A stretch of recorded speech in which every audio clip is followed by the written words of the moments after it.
I was born and raised as a Muslim in Cairo, Egypt, but I grew up as a child in the 50s in the Gaza Strip. And the reason I was in Gaza was because Gaza at that time was part of Egypt. I attended Gaza elementary schools where we learned hatred, vengeance, retaliation. Peace was never an option. The concept of peace was something foreign. Actually, the word peace was never even mentioned in the services of any mosque. We recited poetry every day in the school, wishing upon ourselves to die as martyrs. I used to see girls reciting this poetry while they're crying. They would wish upon themselves to die as a martyr. See, our value system was about victimhood, thinking of ourselves as victims, or to be a martyr, to go kill everybody and die as a martyr, either a victim or a martyr. There is nothing in between. Women don't go to mosques, but we used to hear the service of the mosque either on radio or on TV. And I remember every Friday prayer, the sheikh would be, at the end of the sermon, he would curse, may God destroy the Jews and the infidel and even the Christians and non-Muslims. And he would call non-Muslims the enemies of Allah. If you grow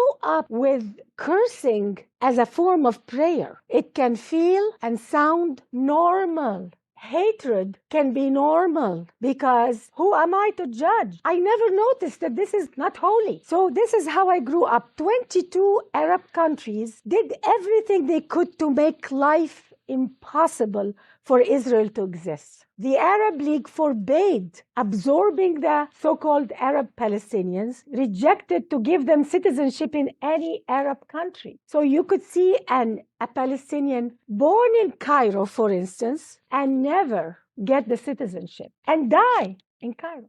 They are born and die in Syria, a Palestinian, and they never get a citizenship. Why? Because the Arab League wanted the Palestinian problem never to be solved.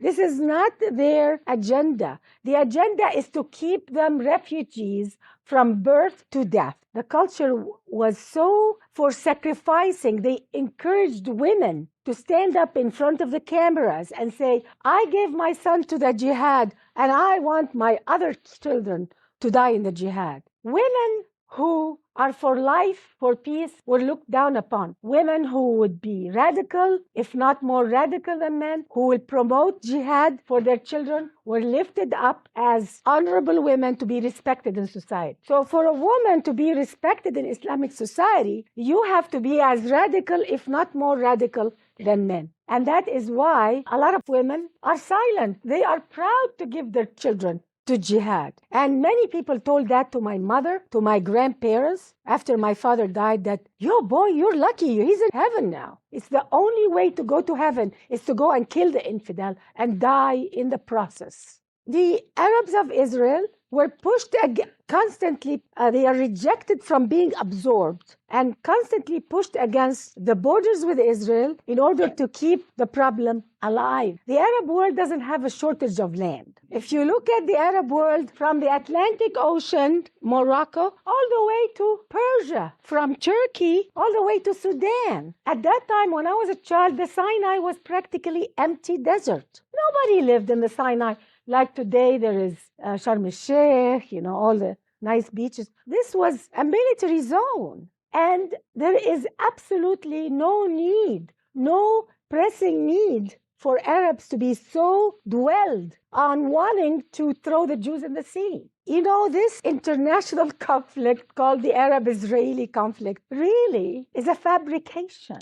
This is not a conflict over land. And anybody who thinks it's a conflict over land is misguided because we don't see the truth. The truth is Arabs, there is something in Islam anti-Jewish, anti-Christian, especially anti-Jewish, and I will tell you why. Those people calling themselves Palestinians who live in the Gaza and the West Bank are the pawns of the Arab world. I don't believe that they care about their happiness or welfare. They are set up to live a miserable life on purpose in order to show the world that we're victims. Do you think Saudi Arabia, with all the money they have, the Gulf countries, all these oil money, they can't give them good roads and good homes and good police and turn it into a productive area of the Middle East? They can, but that is not their objective. There is a hidden objective, and I don't understand why Western culture doesn't get it, why Western media doesn't get it.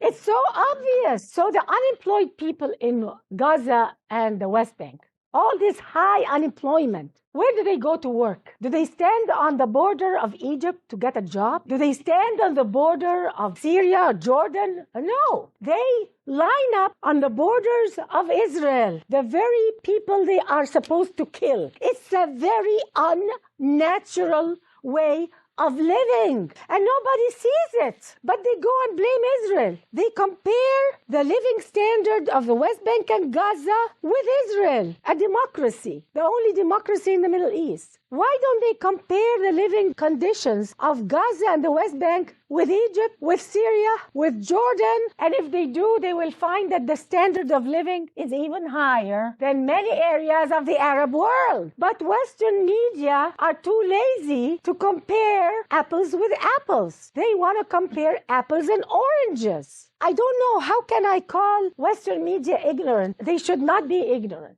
And then they go and ask Israel, why don't you do some concessions for the Palestinians? I never hear them stand up to Arab leaders and ask Western media, why don't they ask Arab leaders, how about some concessions to the Israeli people? And it's very convenient to blame all of this terrorism on, after 9/11 especially, they blame the terrorism. Oh, it's because we have this terrorism everywhere by Muslims. It's all because of the occupation. If it wasn't for the occupation of Gaza, if it's not for the occupation of the West Bank, we wouldn't have a problem. The problem all is because of Israel. That's what they want to give the impression. And this is a big lie, because I lived in Gaza as a child, and I witnessed the terrorism against Israel before the occupation of Gaza and before the occupation of the West Bank. And our media here doesn't even know that. There was terrorism against Israel before the occupation. So people who are Arabs who claim that they are doing terrorism now because they want freedom, democracy. No, there is no freedom and democracy in any Arab country, let alone the West Bank or Gaza.